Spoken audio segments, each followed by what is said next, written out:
अब कुछ नहीं हो सकता क्योंकि मैंने इस शादी के लिए पहले ही हाँ कर दी है और हमारे बापू ने पहले ही हमारे प्यार की वजह से बहुत कुछ सहन किया है।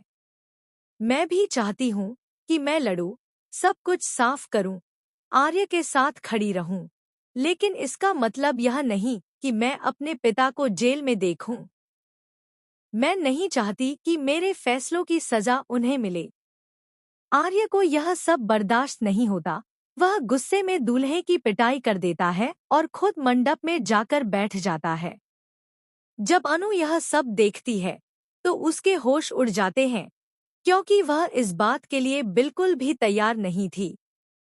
अब सीरियल तुमसे तुम तक में कहानी एक बहुत ही बड़ा मोड़ लेने जा रही है क्योंकि अनु शादी के लिए तैयार हो चुकी है, लेकिन यह शादी आर्य से नहीं हो रही है। दोनों की राहें अब अलग हो चुकी हैं। आर्य अनु को खुद कहता है कि वह अब उससे कोई उम्मीद न रखे, कोई प्यार न मांगे, क्योंकि उनका रिश्ता अब मुमकिन नहीं है।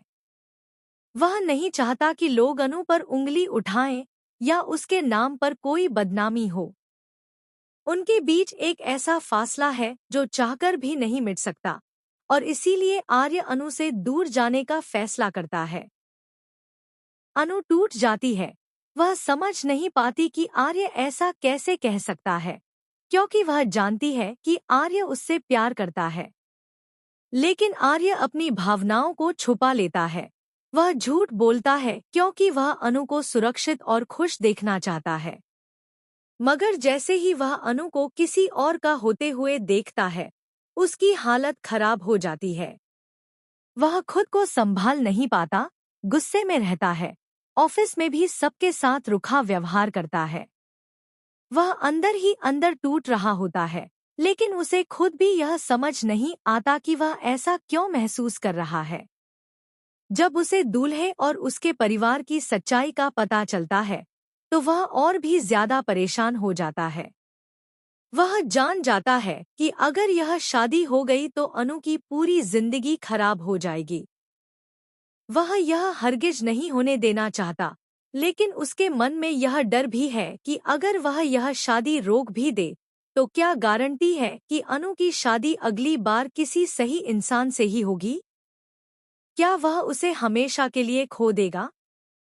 तभी वह एक बड़ा फैसला करता है, खुद अनु से शादी करने का। अब कहानी में सबसे बड़ा मोड़ आता है। शादी वाले दिन मंडप में सेहरे के पीछे आर्य होता है और अनु यह सोचकर चुपचाप सब सह रही होती है कि वह एक जिम्मेदारी निभा रही है, एक फैसला पूरा कर रही है। लेकिन जैसे ही वह दूल्हे का चेहरा देखती है, उसके होश उड़ जाते हैं। सामने आर्य होता है, उसका आर्य सर। अनु को विश्वास ही नहीं होता कि यह सच है। उसकी आंखों से आंसू बहने लगते हैं और वह कुछ पल के लिए बिल्कुल चुप हो जाती है।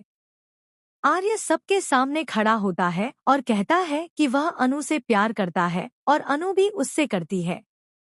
वह अब किसी की परवाह नहीं करता, न समाज की, न अनु के घरवालों की और न ही किसी और की।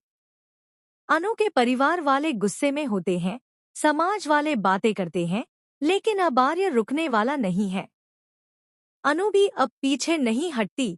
वह आर्य का हाथ पकड़ लेती है और साफ कहती है कि वह भी उससे प्यार करती है और उसके साथ जाना चाहती है। यह सब देखकर माहौल गर्म हो जाता है, लेकिन अब दोनों अपने रिश्ते के लिए डट चुके हैं। अब सवाल यही है कि क्या यह रिश्ता दुनिया की तमाम दीवारों को तोड़ सकेगा? क्या यह प्यार वाकई इतना मजबूत है कि हर विरोध, हर चुनौती को पार कर सके? क्या समाज इन्हें स्वीकार करेगा या फिर ये दोनों अपनी दुनिया खुद बनाएं?